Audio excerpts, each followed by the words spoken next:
108 प्रहस्त का वध। प्रहस्त का वध।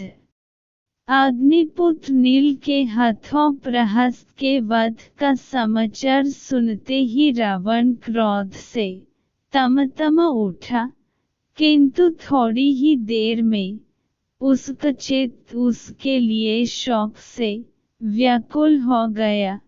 उसके मन में भय उत्पन्न होने लगा। वह मंत्रियों से बोला, शत्रुओं को नगण्य समझकर मैं उनकी अवहेलना करता रहा, इसी का परिणाम है प्रहस्त भी मर गया। अब मैं समझता हूँ कि मुझे परमवीर कुंभकर्ण को जगकर रणभूमि में भेजना होगा। केवल वही ऐसा पराक्रमी है जो देखते देखते शत्रु की संपूर्ण सेना का संहार कर सकता है।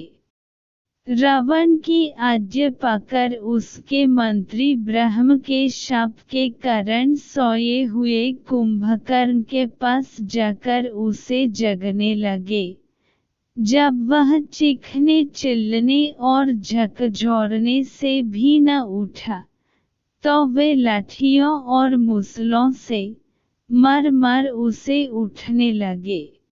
साथ ही ढोल, नगाड़े तथा तुरहियों को बजाकर भारी शोर करने लगे, किंतु उसकी नींद न खुली।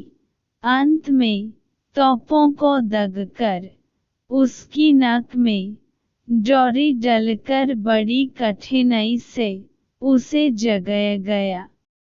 जब उसकी नींद टूटी तो मांस मदिरा का असाधारण कलेवा करके वह बोला, तुम लोगों ने मुझे कच्ची नींद से क्यों जगा दिया?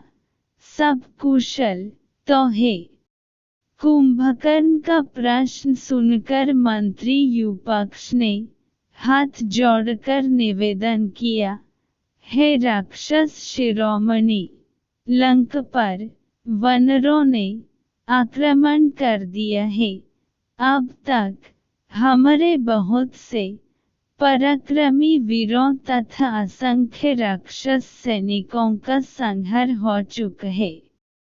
मरे जाने वालों में खरदूषण, प्रहस्त आदि महारथी सम्मिलित हैं। लंका भी जला दी गई है। ये सब वानर अयोध्या के राजकुमार राम की ओर से युद्ध कर रहे हैं। इस भयंकर परिस्थिति के कारण ही महाराज ने आपको जगाने की आज्ञा दी है। अब आप जाकर उन्हें धैर्य बांधें।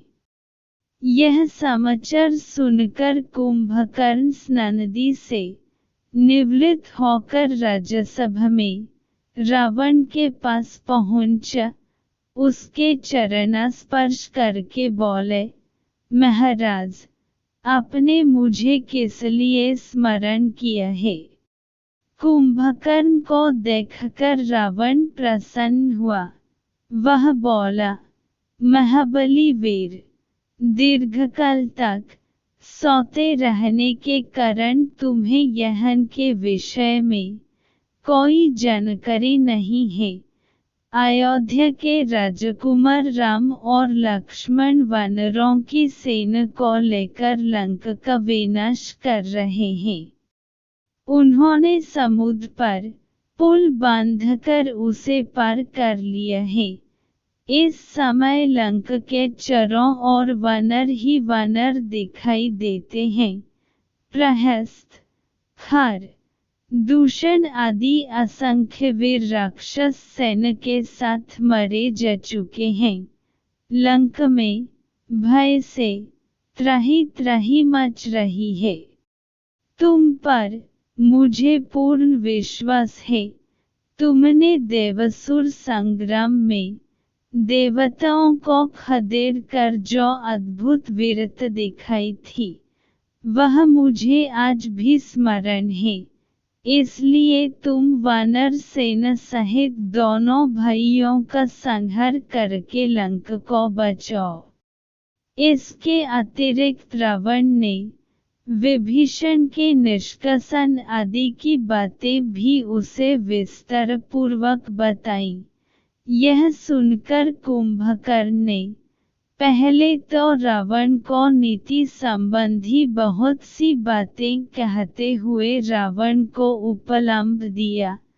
फिर वह बोले, भैया आप भी मंदोदरी और भैया विभीषण द्वारा दी हुई सम्मति के अनुसार कार्य करते, तो आज लंका की यह दुर्दशा न होती। आपने मूर्ख मंत्रियों के कहने में आकर स्वयं दुर्दिन को आमंत्रण दिया है, परंतु अब जो हो गया सो हो गया। उस पर पश्चाताप करने से क्या लाभ?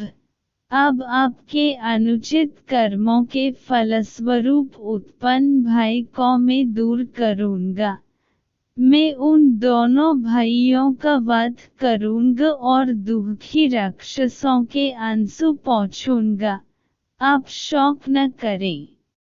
मैं शीघ्र ही राम लक्ष्मण का सिर आपके चरणों में रखूंगा।